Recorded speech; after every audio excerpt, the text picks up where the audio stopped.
Over the semester, we have worked to study history. In no small measure, the study of history is the effort to understand how change occurs. Key is to remember that change occurs over time. I know this is self-evident, but we often lose sight of this all-important detail. To study a process of change, we mark change by identifying stages in the transformation. This is not unlike botanists and gardeners who observe the stages of a seed's germination into a sprout. The difference is that in class, we are looking at abstract ideas, not the growth from hatchling to fledgling. We are looking at habits of society, whole systems of human action that are the product of generations of decision-making. I'm going to take a moment to sort of scroll in front of you the processes that we've looked at before spring break.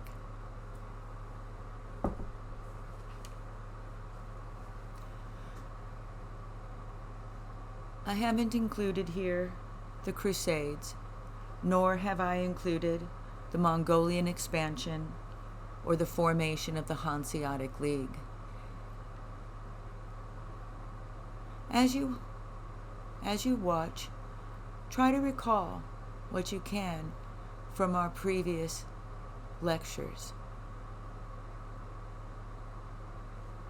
Carolingian, that's Charlemagne. That's the gold guy who started this whole lecture, his image. The expulsion of the kings, that's the Tarquin from Rome. The formation of the Carolingian Empire, that's our Blum and Dudley article. The standardization of Latin.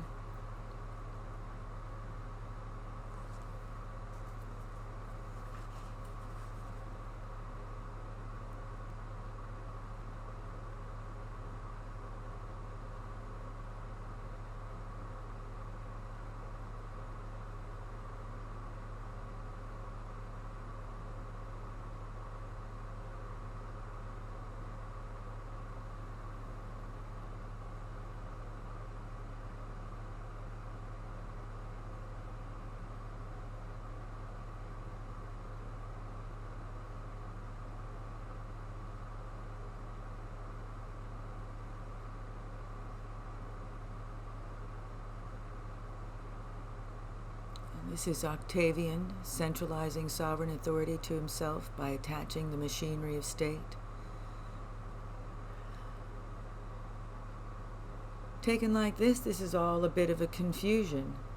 We can bring some order to the chaos if we remember that change occurs over time. Our timeline and the periodization scheme, Classical Antiquity, the Roman era, Late Antiquity. With things now in hand, we can look more closely, and we see that some processes continue through many time periods, while others snap together as stages or factors in larger processes. So when we look at the recovery of Europe, we see that the agricultural revolution, the middle classes, and commercial revolution are stages. Mental flexibility. We need to be able to look at the same thing in a number of ways. The agricultural revolution is a process with its own stages. So, what is a process or stage is determined by your first choice. Let's bring this into greater alignment with the stuff from lecture before spring semester. We started off with Classical Antiquity, focusing specifically on the colonization of the Mediterranean.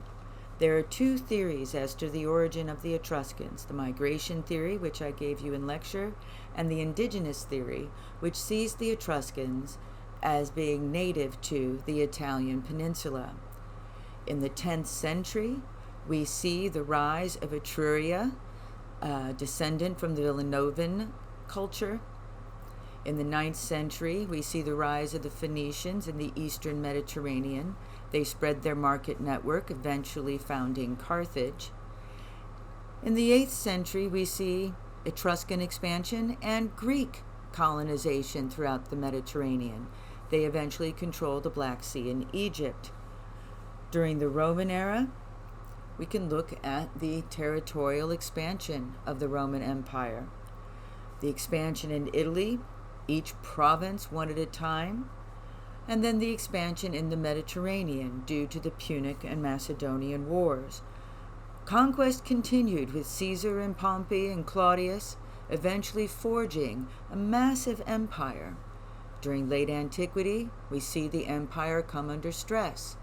The crisis of the 3rd century, Diocletian's split of the empire. A later process in the decline, or stage, is Germanic migration. We followed Peter Heather's theory there. So, here are some of the articles that were mentioned or cited in the lecture. Be aware of these. As you know,